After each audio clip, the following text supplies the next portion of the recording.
యేసు రక్తమే జయం పరిచర్య. ప్రియ రక్షకుడైన యేసుక్రీస్తు నామమున ఈ ఉదయకాలమున మీ అందరికీ శుభములు కలుగునుగాక. అందుకు నా కృప నీకు చాలును, బలహీనత యందు నా శక్తి పరిపూర్ణమగుచున్నదని ఆయన నాతో చెప్పానని దేవుని వాక్యం సెలవిస్తుంది.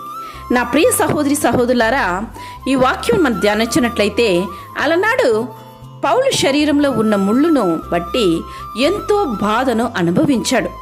దానిని తొలగించమని దేవునికి ప్రార్థించాడు. అప్పుడు దేవుడు పౌలును బలపరుస్తూ ఈ మాట సెలవిచ్చెను. కృప అంటే దైవ సన్నిధి, అనుగ్రహించడం శక్తి, అది ఒక బలం.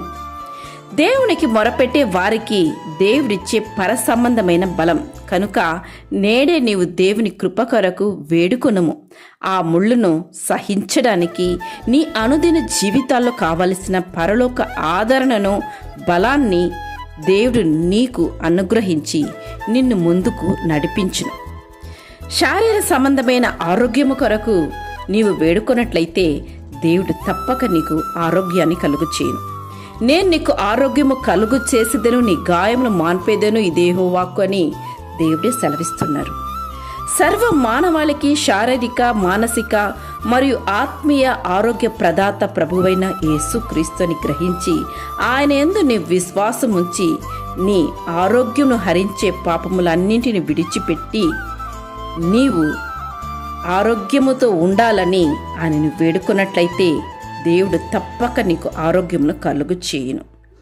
దేవుని విశ్వాసం ఉంచి చెడుతనమును విడిచిపెట్టు. దేవుడిచ్చే జ్ఞానం ద్వారా కనుగొనబడిన మందులను ఉపయోగించినప్పుడు దేవుడు నీకు ఆరోగ్యమును కలుగు చేయును.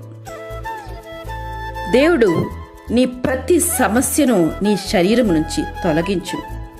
కలువరిలో నీ కొరకు ఆయన చిందించిన ఆ యొక్క రక్తము ద్వారా నీ ప్రతి బలహీనత తుడుచుకుపోతుందని విశ్వసించి నీ భారమును, నీ బలహీనతను, నీ ముళ్ళను దేవుని చెంత అర్పించి ప్రార్థించు.